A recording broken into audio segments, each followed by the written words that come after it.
Kahit ano, pag nandito ka, hindi ka na tumatambay dyan sa mga Pilipino. Hindi oh. Ayoko dyan. Hmm. Martes yun eh. Oo, kumpul-kumpul sila umaga, no? Martes yun na yan.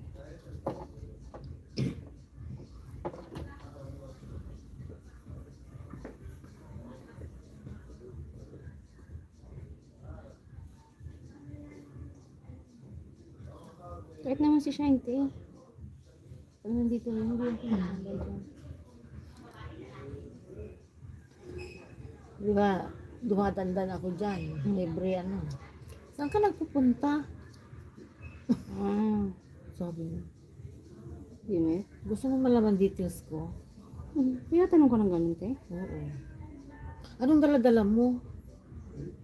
Pag may bagay akong maliit, siyempre yung labahan. At ipasok-pasok mo. Namatay na naman. Ayan. Kasi pag i-steady mo lang yan, hindi yan ulit. Iilaw. Kaya may nagsabi na, tinatanong lang, sungit. Sabi ba?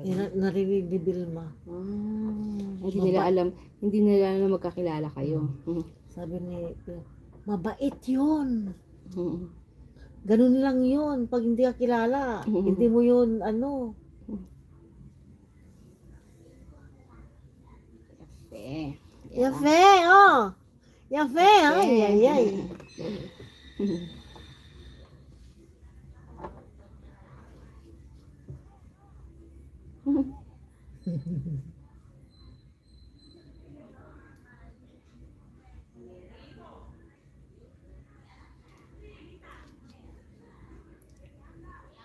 Puro na makipag, ano ka dyan. Naano mo rin sila dati? Naramdaman mo rin sila? Oo, naano ko dyan.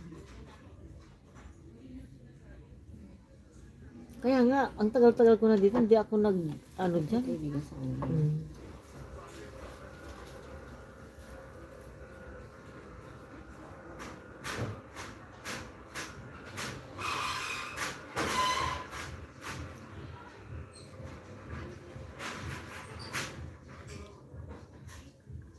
Sabi ko nga eh.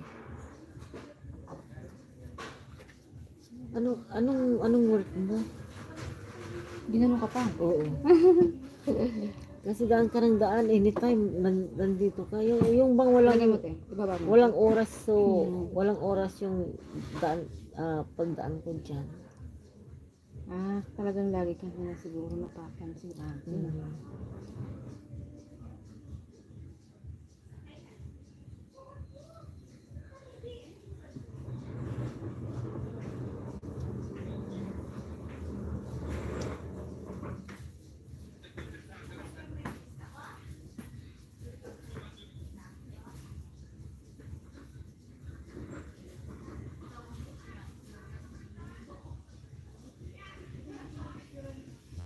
Bumibigat yung kamay ko kasi ano, para kung hinihila ng buwan.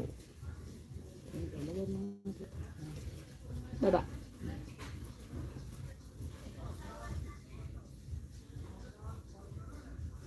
Buti malalaki na yung mga anak mo. Ano? Okay. Kaya ilang taon ako walang trabaho te. Hindi ako nagtrabaho dahil hindi ako pinapayagang magtrabaho ng asawa ko. Gawa nga ng wala daw mag-aasikaso sa mga bata. Wala masusundo. Wala maghahatid. At least kung may itong work mo, sa'yo lang. Isa ka lang dati. Isa ka lang.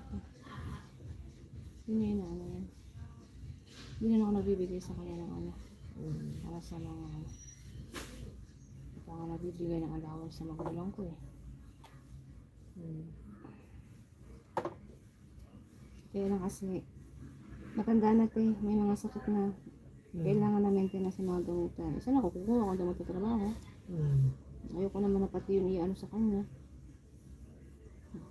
Magre-reklamo na yun. Kasi nga, di ba, sa ating mga Pilipino,